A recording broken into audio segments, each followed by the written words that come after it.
17ª edición de Trayectorias tenemos el gusto de presentar a Tito Fernández Bonina, artista plástico, dibujante, miembro del grupo de vanguardia rosarina de los años 60 y, por supuesto, artista de la colección Castañino más Macro.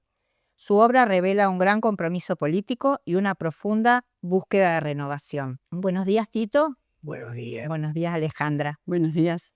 ¿Cómo fueron tus inicios en el arte? Uno nunca sabe cuándo es el inicio. Desde que tengo uso de razón estuve dibujando, pintando. Lo hacía en las paredes de mi casa, en el pasillo de mi casa. Estaban todo lo que podía hacer ahí y no podía hacer en otro lado. Y después de la secundaria estudio Bellas Artes. Empecé arquitectura y no iba en arquitectura porque no era lo mío. Y entonces empecé Bellas Artes y ahí fue como un tobogán. Me metí y salí perfectamente bien. Y cuando terminé Bellas Artes, un prócer me dijo: ¿qué van a hacer ustedes? Vamos a hacer la superior, Herrero Miranda. Dijo: no, ustedes se van de aquí y se ponen a trabajar, a buscar, a producir. Pero acá es más de lo mismo. Creo que fue una autocrítica muy grande y de ahí hicimos eso, salimos, nos pusimos a trabajar y justito venía todo el movimiento de renovación en la parte del arte. Contanos un poco cómo fue el inicio del grupo de los Cuatro, que en el taller de la calle Tucumán, donde trabajaste con Graciela Camevale, Lía Maisonave y Niñez Candel. ¿Cómo fue que se agruparon? Cuando salimos de Bellas Artes, que nos dijo Herrero: ustedes se van, ¿y dónde nos vamos? Dijimos: bueno, salimos, buscamos lugar y conseguimos ese lugar en la calle Tucumán y ahí empezamos a trabajar sin ningún tipo de límite. Yo me acuerdo que en esa época trabajaba en una multinacional en John Deere y por ahí había veces que salía de John Deere, me venía al taller y volvía, no volvía a mi casa, seguía trabajando. Trabajábamos sin pausa y muchas veces, como en el caso de Mini, para pintar sus objetos grandes de madera, lo hacíamos en la calle y después entraban y al día siguiente se sacaban. Fue una época de un trabajo intenso, fuerte, de búsqueda y de comunión. Éramos de la facultad y ahí se consolidó esta unión. Por ejemplo, Mimi venía de un comercial secundario, no tuvo nada de arte y realmente hizo todo lo posible para ponerse al día en la cuestión del arte y trabajé y trabajamos con ella muchísimo. Era muy lindo trabajar también con Niñez Candel. ¿Recuerda cuál fue la primera exposición que realizó?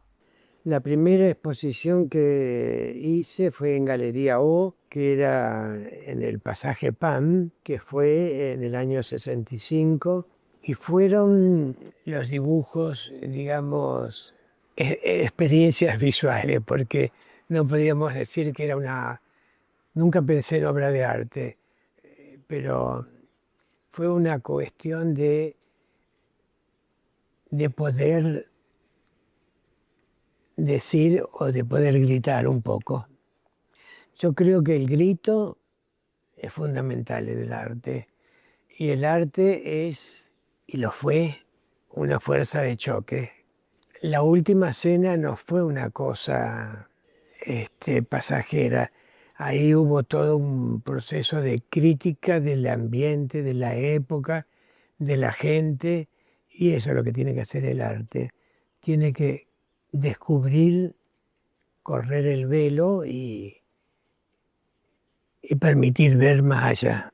En 1967, con el grupo de los cuatro también, en Galería Vignes, hicieron una exposición que tuvo comentarios, el comentario siguiente que voy a leer. Fernández Bonina exhibe en otra posición totalmente diferente una serie de telas pop que con una cuidada factura aluden a la mitología de nuestra cultura masiva a través de una reestructuración de la imagen bidimensional mantenida en el plano de la tela. ¿Recuerda el momento? Sí, eran 4 cuadros con la misma imagen, resuelto con la forma del pop y manteniendo todo lo bidimensional y toda la parte del color grande. Y fue importante ver la misma imagen, cómo estaba transformada en cada uno de los cuadros. Fue muy interesante trabajarlo. También prontamente empezaste a recibir premios, como fue la mención honorífica en el primer salón de pintura joven Gemul en el Museo Castañino. Sí. ¿Recordás el momento? Uno nunca trabajó para los premios y fue una cosa realmente muy linda, muy satisfactoria, que te daba mucha fuerza. Fue muy lindo y ese cuadro lo conserva un familiar mío que lo de Gemul fue, creo que uno de los lugares que permitió también mostrar trabajos que eran importantes. Que permitió, porque eran diferentes a lo que se venía mostrando, porque eran más abstractos. ¿Por qué pensás que lo permitió?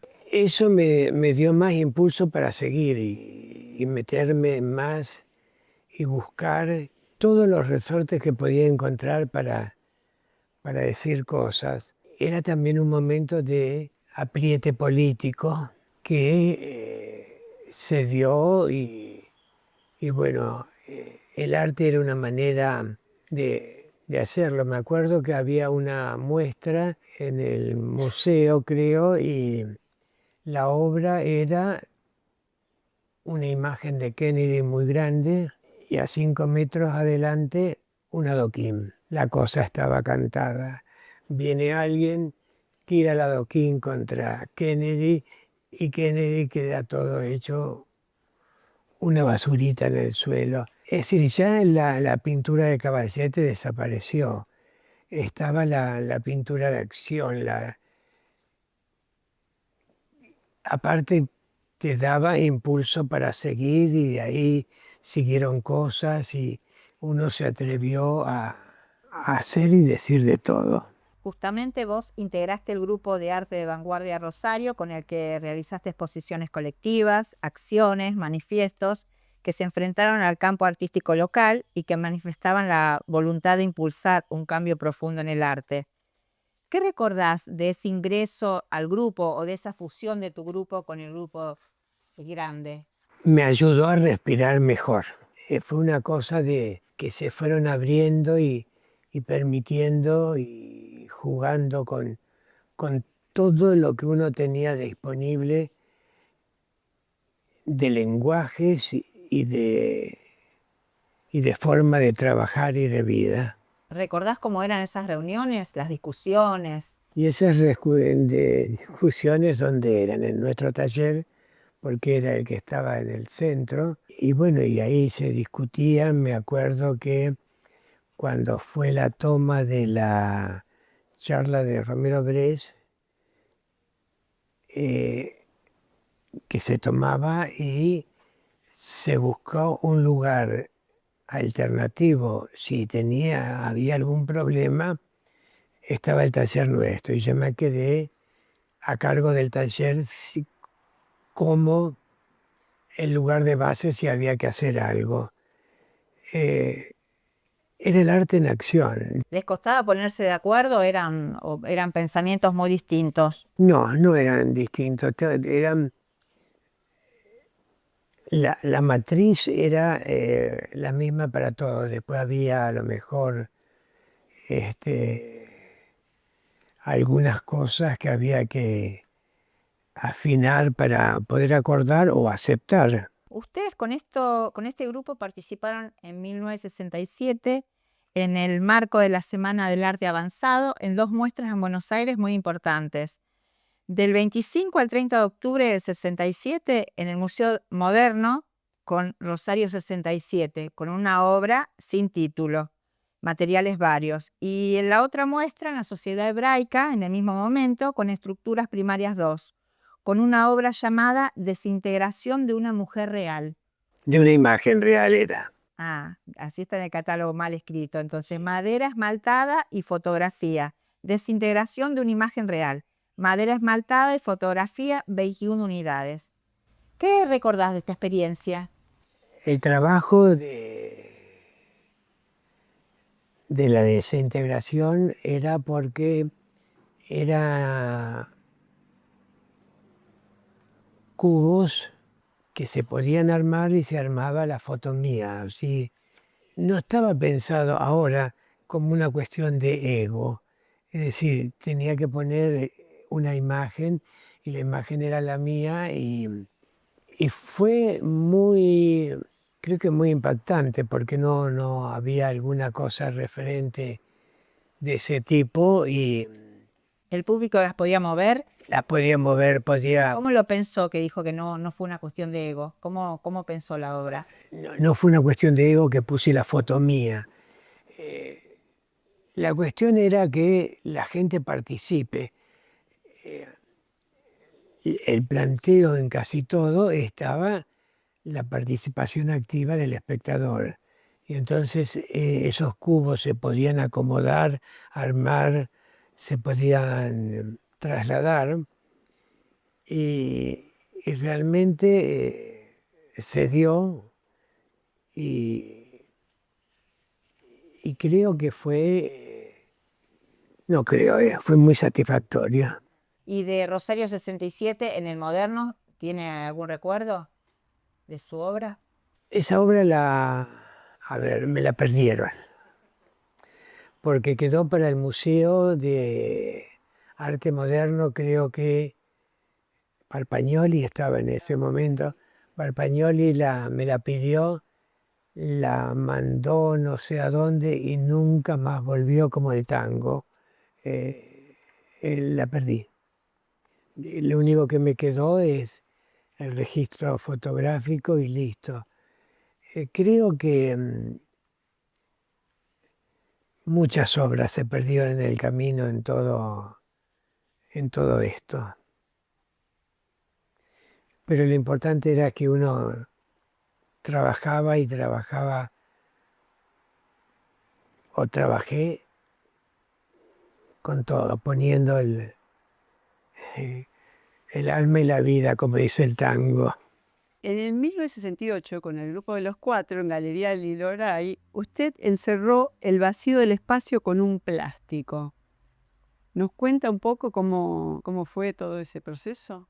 Fue en Buenos Aires y cada cual tenía un espacio. El mío era un espacio bien limitado, un pasillo, y al fondo quedaba la hora de Mimi. Si era mío, yo tenía que usarlo. Entonces lo cerré con un plástico transparente y durante los días que duró la muestra, el espacio era mío, por lo tanto, le privé a la galería de poder usar el lugar donde guardaban todos los cuadros para la venta. Era mío y, por lo tanto, estaba tomada la posesión del lugar. ¿Adentro de ese espacio cerrado había alguna obra? No, el espacio era la obra. Yo tenía mi espacio. Otros pusieron cosas, yo cerré mi espacio. Lo alquilé. Y en el 68, ya formado el grupo de vanguardia de Rosario, van a hacer el ciclo de arte experimental. Su producción se va a mostrar en julio. Era un espacio, 2 carteles con previsiones: no fumar y no hablar. Parece que esta cuestión de toma de posesión de espacio era una de las cosas que planteé.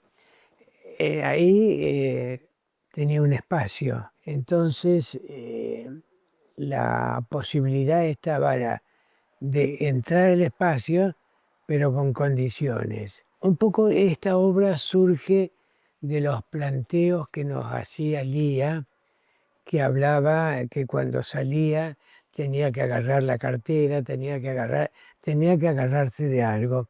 Ella le decía a esos objetos el útero materno, estar siempre atada.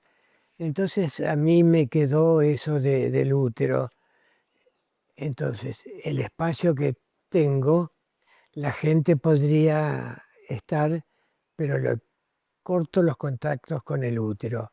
No hablar, no tener ningún tipo de elemento que les sirva de estar prendido. Y la gente no se sentía muy cómoda en un lugar donde no puede hablar, no puede fumar, solamente sobrevivir. También participaste en la redacción de varios manifiestos con el grupo de Vanguardia Rosario, como de cómo nuevamente se pretende dar oxígeno a una pintura que ha muerto, del 67, a raíz de las invitaciones impuestas para participar del primer Salón Anual de Pintura del Litoral, auspiciado por Canal 3, y Siempre es tiempo de no ser cómplices, en junio del 68, reclamo ante la censura estética e ideológica por la Embajada de Francia dentro del Premio BRAC. Son dos cosas. El primero está organizado por Canal 3,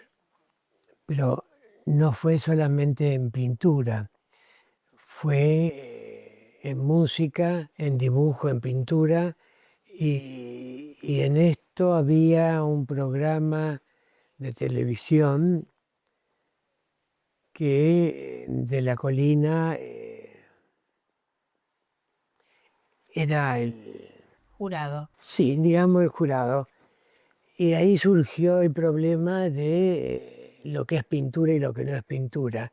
Y él dijo, si es así, es pintura, si es así, no es pintura.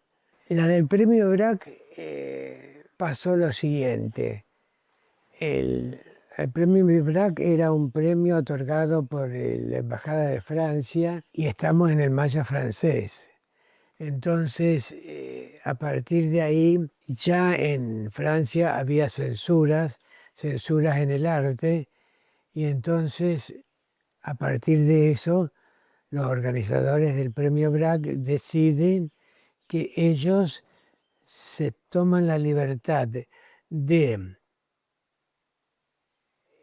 censurar la obra o censurar la obra, parte de la obra, si tenían textos que creían que no era conveniente.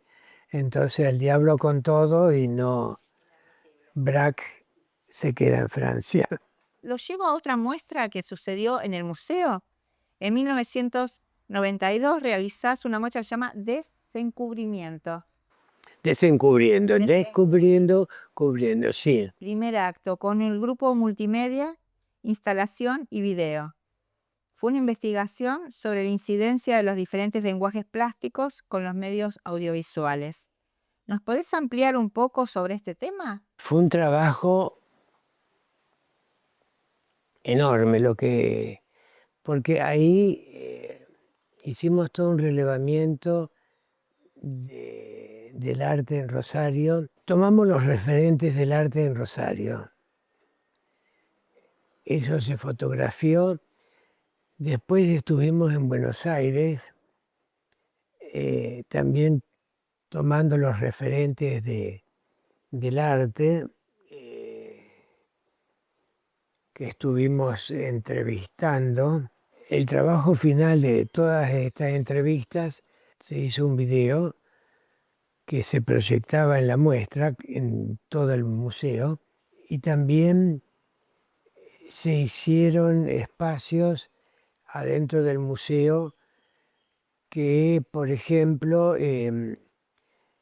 eran participaciones de gente, había una participación con cantantes de ópera, porque cantaban ahí y se entrecruzaban con otras actividades del museo. Aparte, para ese trabajo hicimos un calco de los participantes. En el caso de Arminda, en el caso de Liliana Gastón, el museo fue el lugar de entrecruzamiento de toda la gente. Entonces, en lugar de estar nosotros, estaban nuestros dobles ahí. Estaba también el calco, el hijo de Echeveste. Se ocupó todo el museo y fue realmente importante porque no solamente lo de acá, la muestra se recorría por todos lados y al final terminaba en la última pared, había una gran paño de papel para poder escribir. La gente escribía o agarraba papelitos y lo pegaba, es decir, que había, la gente recorría y después había una devolución de todo el recorrido nuestro. Fue muy lindo porque, primero porque lo pudimos hacer y salió y entre todo esto estaba también esto que decía, estos personajes, ¿Tienen que ver con esa muestra? esos estaban ahí, personajes, y dentro de, y paralelo a esto había cantantes de ópera que cantaban también, entonces era una mezcla de manifestaciones de arte, de dibujo, de pintura, de canto, de escenografía, de todo. Después de esa primer muestra en 1992 que fue en el museo Desencubriendo, primer acto, el grupo se transforma en otro grupo que se llama Interacto, van cambiando los integrantes y siempre en base a un cubo que se llama S-Cubos, las muestras. Los participantes de esta muestra ya no solo serán Armindo Ulloa, Liliana Gastón, sino que será Hugo Mazoero hijo y Viviana Andrada. Ustedes con eso hicieron una serie de muestras. Una de ellas fue Pinti. Pinti se llamó. Sí. ¿Nos puede contar un poquito sobre esa? Pinti fue importante o llamativo porque en el diario La Capital surge el comentario de una honorable señora de la Sociedad de Buenos Aires en que el Rosario no tiene un lugar para tomar el té como en Buenos Aires, con todas las características del espacio y todo eso. Entonces, como respuesta, nosotros hacemos Pinti, que es la muestra, un cubo, el cubo siempre marcando, y dentro del cubo estaba la mesita rosa, el piso también rosa, los caños rosa, la vajilla rosa, las cosas para comer también rosas, de manera de que esta señora pueda cumplir en Rosario sus deseos reprimidos como en Buenos Aires. También hubo otra muestra que fue una crítica hacia el menemato. ¿Cómo fue esa muestra? Fueron varias. Había una, la del menemato. Menem tenía una cama toda dorada y similar a estas cosas que tiene Mirta Legrand, que en el techo se unen y caen y todo eso. Y entonces lo que hicimos es reproducir la cama de Menem. El acolchado dorado, todo viene y todo se junta arriba en un decorado. Uno se puede acostar, pero hay una cosa nueva. En esta cosa que hay en el medio hay un televisor que está mostrando la calle en la época de Menem. Las revueltas, es decir, que muy bien, vos te podés acostar, tenés esa cama enorme, toda dorada, y cuando mirás para arriba tenés toda la realidad. Y por el otro lado, hicimos otra que se llama Todo lo que reluce no es oro. Lo mismo, un cubo grande con un recipiente grande en el medio, oliendo muy mal como representación del gobierno de Menem. Es decir, y se llama Todo lo que reluce no es oro. O hay una crítica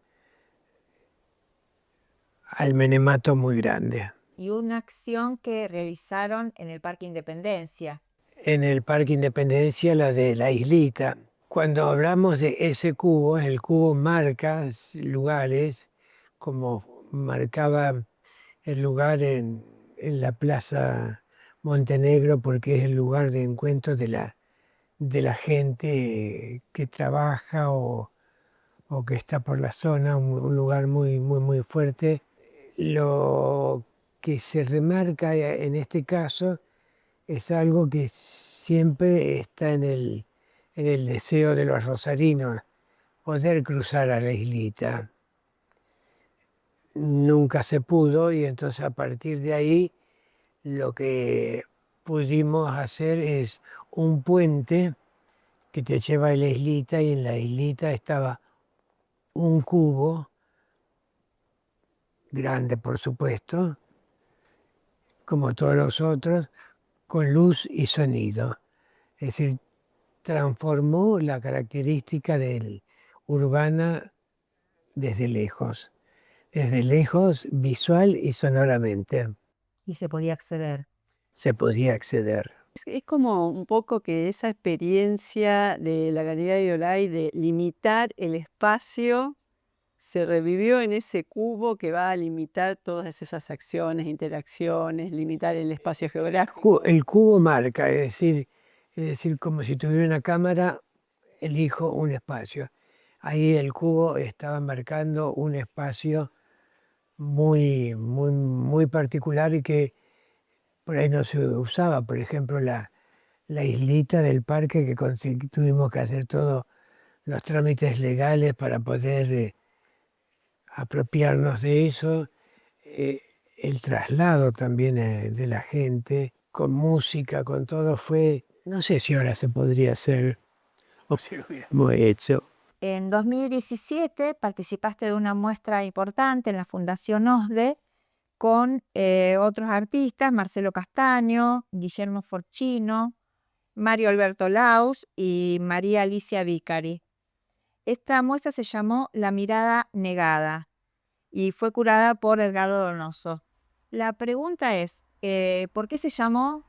¿De dónde salió ese título, La mirada negada? ¿Y cómo fue la muestra? Bueno, Donoso era una figura muy fuerte ahí. Surgió de una idea mía que tenemos la mirada negada en muchas cosas. Él lo tomó y lo retrabajó y fue una sorpresa el lugar que nos dio OSDE con todo y pudimos hacer un trabajo impresionante. Para el ingreso, el día que se inauguró, había una cola impresionante de gente. Nunca pensé que para una muestra mía iba a haber cola como cuando hay museo en Buenos Aires que vienen todas. ¿Usted se acuerda de su obra? ¿La hizo especialmente o venía de otra muestra que había realizado? No, la muestra se desarrolló ahí. La muestra marca la ausencia, es decir, hay un espacio con una lamparita que está cayendo y está iluminando un espacio de que alguien estuvo ahí. Y el trabajo se llamaba Alguien estuvo aquí. Pero lo que se ve es de que ese aquí va saliendo pasos que están manchados de sangre. Un espacio de tortura, un espacio de qué tipo, alguien estuvo ahí. Lo único que hay como referencia es eso. Y ahora me acuerdo, una mano con ensangrentada deja la marca en la pared, como que estuvo alguien.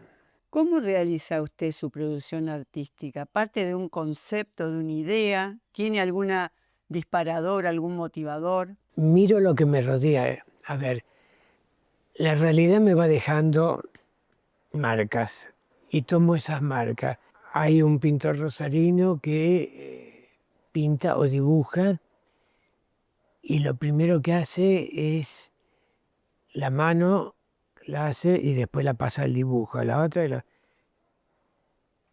Es una maravilla como dibuja final, pero no tiene la pasión, la fuerza de un trabajo espontáneo. Es todo riguroso. Todo lo contrario, a mí donde me sale, miro y creo que la mirada negada te deja sellos que después lo vas a devolver vos en otra forma. Siempre no tengo ni algún estudio ni nada de eso. Es decir, la realidad me va dejando estampado cosas encima. Lo realiza directamente en el soporte, no hace un boceto previo. No, Y trabaja en serie por esas huellas que van quedando, va trabajando en serie, o sea, toma un tema y lo sigue elaborando. voy trabajando, no tengo, hasta en la actualidad no tengo un registro como para decir, bueno, ahora me toca esto. Vomito en el momento necesario. Usted a mí en una charla informal a nosotras nos dijo, la obra llega a mí, viene a mí, yo no voy hacia ella. Yo no estoy buscando, es decir, salgo y me atrapa y eso lo puedo hacer, lo puedo volcar.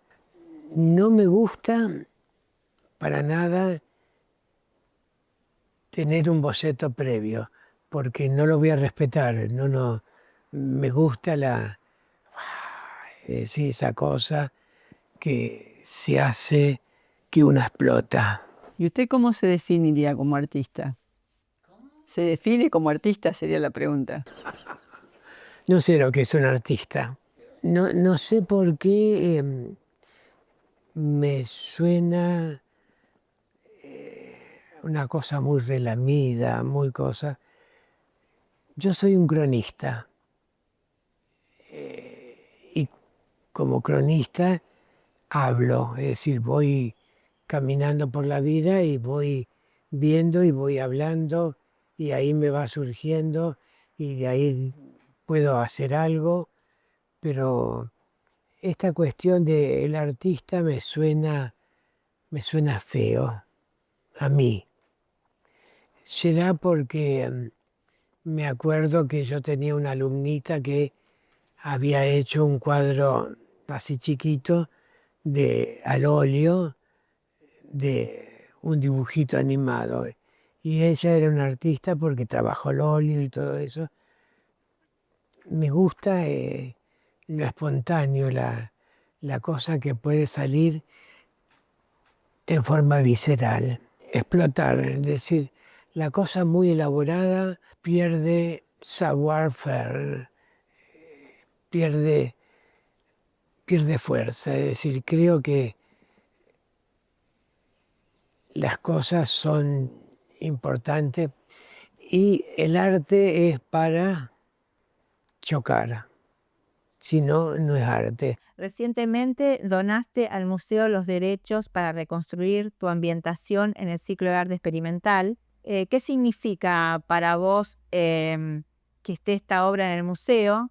Y por otra parte, quiero decirte que bueno, el museo ejerce una influencia en la comunidad desde sus más de 105 años, influencia que se nota aún más en los artistas, en la gente que ha visto una muestra y que ha salido impactada por alguna razón. ¿Qué ha significado el museo en tu vida como artista y como ciudadano?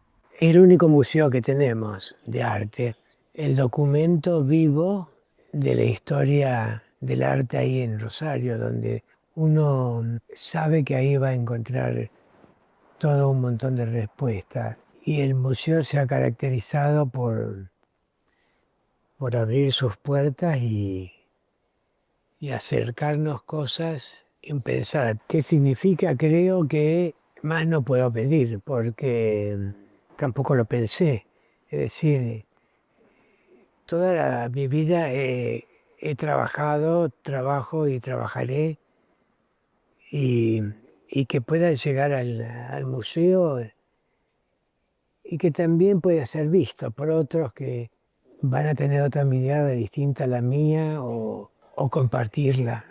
Pero creo que es un final feliz estar en el Castañino.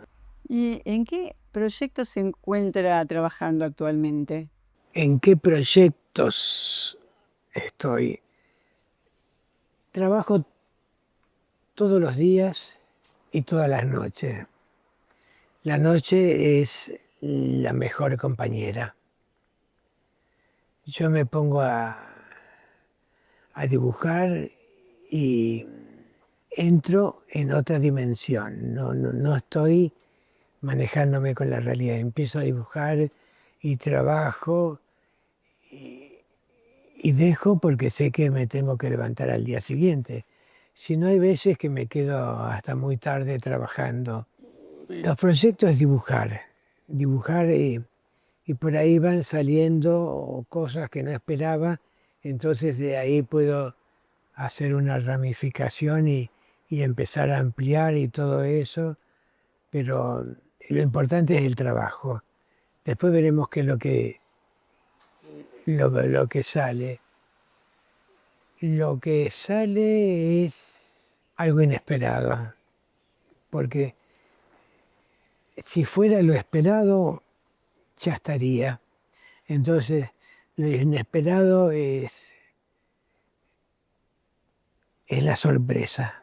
Bueno, queremos de parte del equipo Castañino Macro, Manuel y yo agradecerle muchísimo que nos haya permitido estar dentro de su taller para que el público también pueda disfrutar de su hábitat, que también es su hogar, su casa. Tito Fernández Bonina es un productor que desde los años 60 de la actualidad ha desarrollado una abundante cantidad de piezas de arte que nos hablan de, como él dice, como cronista, de su incansable búsqueda sobre las complejidades que tiene la sociedad en la contemporaneidad. Lo puede hacer de distintos modos, ya sea dibujando, pintando, realizando esculturas, objetos, arte conceptual. Es casi como si pudiéramos atravesar una escuela de arte personal.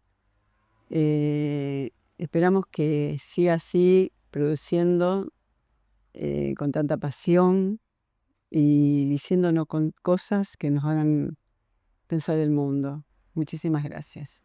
Muchísimas gracias. Muchas gracias a ustedes por la visita y espero que no sea la única, que haya otras o otros encuentros para poder seguir dialogando.